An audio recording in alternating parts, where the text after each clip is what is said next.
আসসালামু আলাইকুম ওরহমতুল্লাহি তাআলা ওবারাকাতু। প্রিয় ছাত্রছাত্রীবৃন্দ এবং প্রিয় দর্শকগণ, এই মুহূর্তে দেশ এবং দেশের বাইরে আমার ভিডিওটি যারা দেখছেন তাদের সুস্বাস্থ্য এবং দীর্ঘায়ু কামনা করে আজকের ভিডিওটি শুরু করতে যাচ্ছি। আজকে আমি তাজবিদ আলোচনা করব, 5 নম্বর তাজবিদ আলোচনা করব। আপনারা দেখতে পাচ্ছেন 5 নম্বর তাজবিদটা হলো মাদে লিন, মাদে আরদি। এই দুইটা বিষয় নিয়ে আমি আজকে আলোচনা করব। আপনারা কোরআন কারীম হয়তো অনেকে সবাই পড়েন, কিন্তু কোরআন কারীমের ভিতরে কোথায় কোথায় 2 আলিফ টেনে পড়তে হয় এবং কোথায় কোথায় 3 আলিফ টেনে পড়তে হয় এটা হয়তো অনেকে জানেন না, এবং জানলেও উপরে চিহ্ন দেখে আপনারা পড়েন। কিন্তু আমি আজকে আপনাদেরকে এমন কিছু সূত্র শেখাবো যার কারণে আপনার কোরআনের ওপর যদি 3 আলিফ 2 আলিফের চিহ্ন নাও দেওয়া থাকে তাও আপনি 2 আলিফ এবং 3 আলিফ টানতে পারবেন। তো আমরা যদি 2 আলিফ টান শিখতে চাই তাহলে প্রথমত আমাদের শিখতে হবে হারফে লিন।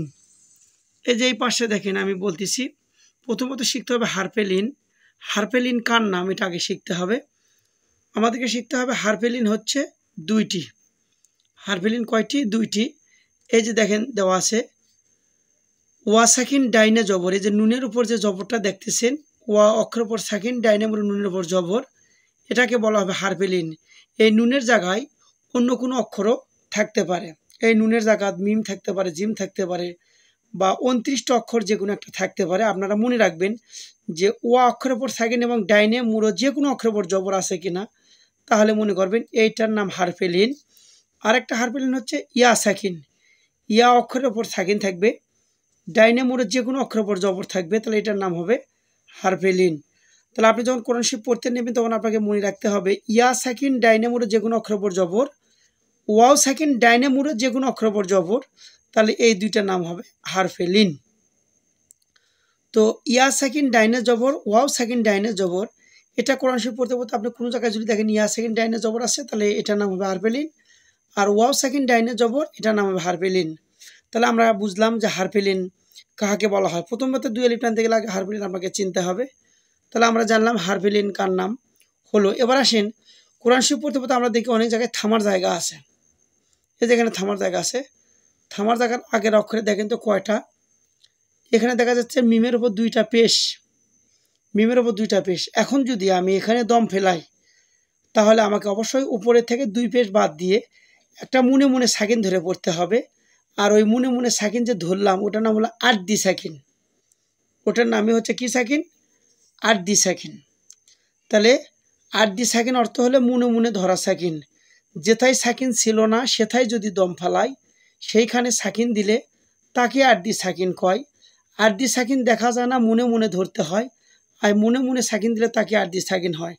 আমি আপনাদেরকে বলবো, আপনি যদি কোরআন কারীম পড়তে যাইয়ে কোরআনের ভেতরে যত থামার জায়গা আছে তার আগের অক্ষরে আপনি যদি থামার জায়গায় দম ফালান, তার আগের অক্ষরে যদি জের থাকে, জবর থাকে, পেশ থাকে, 2 জের থাকে এবং 2 পেশ থাকে, তাহলে আপনি মনে করবেন ওটার সঙ্গে সঙ্গে বাদ দিয়ে ওখানে একটা মনে মনে সাকিন ধরে পড়তে হবে, আর তার নাম হচ্ছে আরদি সাকিন।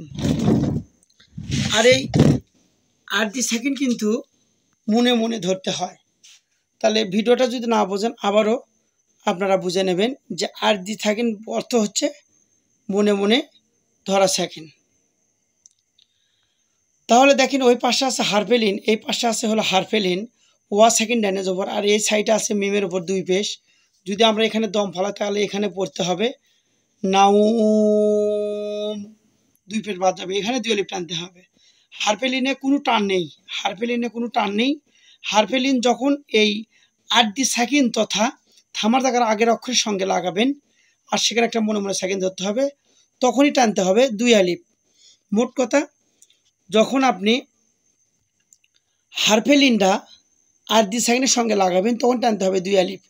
যেমন যদি ভাগ করে পড়ি আমরা, না লাগবে ওয়ার সাথে নাও, নাও লাগিবে মিমের সাথে নাউম, বা একসাথেও আপনি বলতে পারবেন, বলবেন নাউম। হারফে লিনের বামে যদি আরদি সাকিন হয় তাকে 2 আলিফ টানতে হয়। এইভাবে আপনারা পড়বেন, পড়ার নিয়ম হচ্ছে এটা। এবার দেখেন আমি পুরোটা পড়ে দিচ্ছি আপনাদেরকে। লাগিবে ইয়ার সাথে ছয়, ছয় লাগিবে ফাইয়ের সাথে ছয়ফ। এই যে ফান নিচে জের আছে এটা কিন্তু বাদ গেল, এই যে আপনার থামার জায়গা থাকার জন্য একবারও বলতে পারেন ছয়ফ। হারফে লিনের বামে যদি আরদি সাকিন হয় তাকে দুই আলিফ টানতে হয়। এবার এখানে আসে দেখেন থামার জায়গার পরে এখানে বলতে হবে খৌফ। এখানে কিন্তু জিম অক্ষরে যাই থামার জায়গা আছে, আপনি যদি দম ফালান সেক্ষেত্রে কিন্তু এই 3 অক্ষর একসঙ্গে হবে। আর এখানে মাদের বামে আরদি সাকিন, এটা হারফে লিনের বামে আরদি সাকিন। এই যে দেখতে পাচ্ছেন আপনারা, এটা কিন্তু একটু ভালো করে খেয়াল করেন। এখানে আপনারা বলবেন খৌফ। হারফে লিনের বামে যদি আরদি সাকিন হয় তাকে দুই আলিফ টানতে হয়। এখানে বলবেন দেখেন লাইল। তাহলে এখানে দেখেন এখানে আছে হলো ইয়া সেকেন্ড ডাইনে যাবো, তাহলে এখানে হারফে লিন আছে আর এখানে থামার জায়গা আছে, তাহলে এখানে আমরা বলবো লাইল। এই যে লামের নিচে যে দুই জেরটা দেখতেছেন এটা কিন্তু বাদ যাবে। কেন বাদ যাবে? এটা থামার জায়গার কারণে দুই জের বাদ যায়, এটা মনে মনে আরদি সেকেন্ড ধরতে হবে, যেটাকে বলা হয় মনে মনে ধরা সেকেন্ড। আমি একটু আগেই বলেছি যে আপনি যদি থামার জায়গার আগের অক্ষরে দেখেন দুই জের আছে বা জবর জের আছে বা পেশ আছে, সেটা বাদ দিয়ে একটা মনে মনে সেকেন্ড ধরতে হবে। তো এখানে আমরা টানবো দুই আলিফ, একসঙ্গে যদি বলি তাহলে এইভাবে পড়তে হবে লাইল। বলবেন হারফে লিনের বামে যদি আরদি সাকিন হয় তাকে দুই আলিফ টানতে হয়। এটা হলো হারফে লিনের নিয়ম। তাহলে আমি একটু আবারও বলে দিই আপনাদেরকে, কি বললাম যে ইয়া সাকিন ডাইনে জবর, ওয়াও সাকিন ডাইনে জবর, এটা নাম হারফে লিন। আর এই হারফে লিনের বামে যদি আপনি আরদি সাকিন তথা মুনে মুনে সাকিন দিয়ে পড়েন তাহলে সেখানে টানতে হবে দুই আলিফ। এবার আসেন মাদে আট দিয়ে আমি একটু বুঝাবো। এই পাশে ভিডিওটা একটু লং হতে পারে, আপনারা একটু মনোযোগ সহকারে ধৈর্য সহকারে শুনবেন। এখানে দেখেন আমি এর আগে আলোচনা করেছিলাম যে আইনের ওপর খাড়া জবর একালিফ মাদে আসলি। আইনের ওপর যে খাড়া জবরটা দেখেছেন এটা একালিফ টানতে হবে, এটার নাম মাদে আসলি।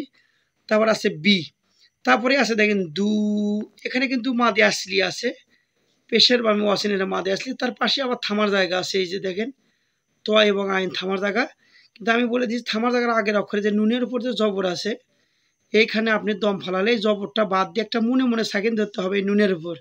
তাহলে এই নুনের উপর যদি আপনি সাকিন ধরেন তাহলে এটা হলো আরদি সাকিন। তাহলে এটা হচ্ছে মাদে আসলির বামে আরদি সাকিন। এটা মাদে আসলির বামে আরদি সাকিন হওয়ার কারণে এখানে টানতে হবে তিন আলিফ। মোট কথা এই পাশে হচ্ছে মাদে আসলি, পেশের বামে ওয়াসিন, এখানে এক আলিফ টান হবে, এটা না মাদে আসলি। মাদে আসলির বামে যদি মনে মনে সাকিন তথা আরদি সাকিন দিতে হয় তাহলে এখানে টানতে হবে তিন আলিফ। ভালো করে খেয়াল করেন, হারফে লিনের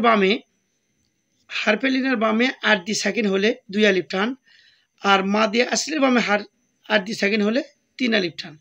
এখানে বলতে হবে দুন, বা ভেঙেও বলতে পারেন দু লাগিবে ওয়ার সাথে দু লাগিবে নুনের সাথে দুন। মোট কথা একই হবে।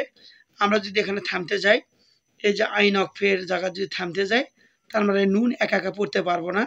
যদি আমরা দম না ফালাই সেক্ষেত্রে আলাদা হিসাব, কিন্তু আমরা এখানে দম ফালাবো সেক্ষেত্রে আমরা এখানে বলবো দুন। এখানে হবে মাদে আসলির বামে আরদি সাকিন হইলে তিন আলিফ টানতে হয়। মাদে আসলির বামে আরদি সাকিন হইলে তিন আলিফ টানতে হয়।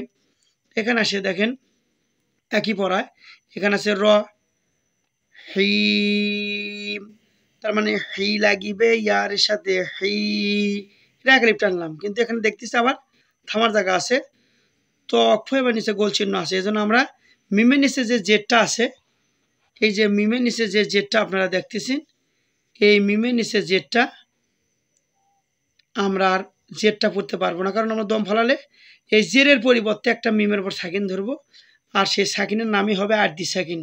তো এখানে বলতে হবে র হিম। মাদে আসলির বামে আরদি সাকিন হইলে তিন আলিফ টানতে হয়। তারপরে এই পাশে দেখেন ইয়া, ইয়া লাগবে আইনের সাথে, ইয়া এটা আলাদা শব্দ। তারপরে বলবেন লা মুন, এখানেও মাদে আসলির বামে আছে হচ্ছে 8 সেকেন্ড। বলবেন মাদে আসলির বামে 8 সেকেন্ড হইলে 3 আলিফ টানতে হয়। আমি আপনাদেরকে বুঝাই, যদি আপনারা মাদে আসলি কেউ না বুঝে থাকেন তাহলে আমাদের এই ভিডিওতে মাদে আসলি দেওয়া আছে। আপনারা মাদে আসলি না বুঝলে কিন্তু এই মাদে 8 বুঝতে পারবেন না। আমরা যে 3 আলিফ এতক্ষণ পর্যন্ত টানলাম, এই টানের নাম হলো মাদে 8। আর 2 আলিফ যে টানলাম এটার নাম হলো মাদে লিন, হারফে লিন। তো আমি আপনাদেরকে বলবো যে আপনি যদি আমাদের এই চ্যানেলটিকে নিয়মিত না দেখেন তাহলে কিন্তু হুট করে একটা বুঝতে পারবেন না। আমাদের এই ভিডিওগুলো পর্ব আকারে আছে, প্রথম পর্ব, দ্বিতীয় পর্ব, তৃতীয় পর্ব এইভাবে দেওয়া আছে। আপনি পর্ব আকারে দেখবেন তাহলে আপনি এই 20টি সূত্রের মাধ্যমে আপনি সহিহ শুদ্ধ কোরআন শরীফ শিখতে পারবেন। তো আজকে আমরা শিখলাম 3 আলিফ টান এবং 2 আলিফ টান। আমি আবারও একটু রিপিট করি, 3 আলিফ যদি কোরআনের ভিতরে কোথাও টানেন তাহলে মাদে আসলির বামে যদি 8 সেকেন্ড দেন তাহলে সেখানে টানতে হবে 3 আলিফ। 8 সেকেন্ড মানে মনে মনে ধরা সেকেন্ড। সে মনে মনে সেকেন্ডটা থামার জায়গার আগের অক্ষরে যদি আমরা থামার জায়গায় দম ফালাই, সে আগের অক্ষরে যদি জের থাকে, জবর থাকে, পেশ থাকে, তাহলে সেটা বাদ দিয়ে একটা মনে মনে সেকেন্ড ধরতে হয়। আর এই যে যেমন ধরেন এই নুনের উপর 8 সেকেন্ড হবে, তার পাশে আবার মাদে আসলি আছে, তাহলে মাদে আসলির সঙ্গে যদি 8 সেকেন্ড হয়, মাদে আসলির বামে যদি 8 সেকেন্ড হয় তাহলে তাকে 3 আলিফ টানতে হয়। আর এই পাশে দেখালাম হারফেলিন 2টি, ইয়া সেকেন্ড ডাইনে জবর, ইয়া সেকেন্ড ডাইনে মোড়ে যে কোনো অক্ষর উপর জবর, ওয়াও সেকেন্ড ডাইনে মোড়ে যে কোনো অক্ষর উপর জবর, এটার নাম হারফেলিন। এই হারফেলিনের বামে যদি 8 সেকেন্ড হয় তাহলে সেখানে টানতে হবে 2 আলিফ। তার মানে 8 সেকেন্ড একই, ওই মাদে আসলির বামে যে 8 সেকেন্ড এবং হারফেলিনের বামে যে 8 সেকেন্ড, এই 8 সেকেন্ডগুলো এক। শুধুমাত্র 8 সেকেন্ড যার ওপর হবে তার পাশে যদি, তার ডানে যদি মাদে আসলি হয় তাহলে 3 আলিফ টান, এবং তার ডানে যদি হারফেলিন হয় তাহলে 2 আলিফ টান। তাহলে আপনারা মনে করবেন যে হারফেলিন আগে চিনতে হবে, তারপর 8 সেকেন্ড চিনতে হবে। আর এখানে দেখেন কোরআন শরীফ পড়তে পড়তে অনেক জায়গায় দেখবেন এরকম গোল শূন্য পাওয়া যায়। এই গোল চিহ্নর নাম হলো ওয়াকফে তাম, দম না ফেলে আর পড়া যাবে না। গোল চিহ্ন ওয়াকফে তাম, দম না ফেলে আর পড়া যাবে না। এখানে অবশ্য দেওয়া আছে বাংলাতে, দেখেন এখানে দেখেন ত ওয়াকফ, কোরআন শরীফ পড়তে পড়তে কোনো জায়গায় দেখবেন এরকম ত ওয়াকফ আছে, এটার নাম হলো ত ওয়াকফে মতলাক, দম না ফেলে আর পড়া ভালো না। তারপরে কোনো জায়গায় যা দেখবেন এরকম জিম আছে, এটার নাম হলো জিম ওয়াকফে জাইস, দম ফালানো চলবে, এই যে লেখা আছে পড়ে যাওয়াও চলবে, জিম ওয়াকফে জাইস, দম ফালানো চলবে, পড়ে যাওয়াও চলবে। এটা একটা থামার জায়গা, এটা আমাদের পড়া নয়। তবে আপনি কোরআন শরীফ পড়তে পড়তে যদি কোনো জায়গায় জিম বের হয় সেখানে আপনি থামতেও পারেন, যেতেও পারেন। তাহলে থামলে অবশ্যই 2 আলিফ টানবেন। আর এখানে দেখেন মাদে 8 3 আলিফ টান, আবারও বোঝাচ্ছি মাদে 8 3 আলিফ টান। এই যে দেখেন এখানে হচ্ছে আপনি যদি মাদে আসলির বামে 8 সেকেন্ড হয় তাহলে 3 আলিফ টানবেন।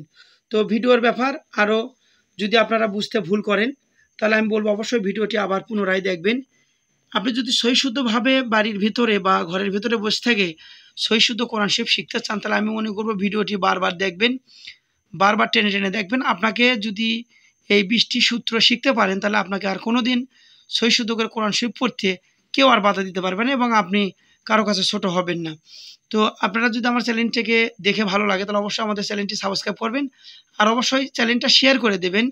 আপনারা অবশ্যই সওয়াবের ভাগীদার হবেন, কারণ এই শেয়ার করার কারণে আপনার বন্ধুবান্ধব আত্মীয়স্বজন যারা দেখবে তারা যদি এই 2 আলিফ এবং 3 আলিফ টান সুন্দরভাবে শিখতে পারে তাহলে আপনাদেরও সওয়াব হবে।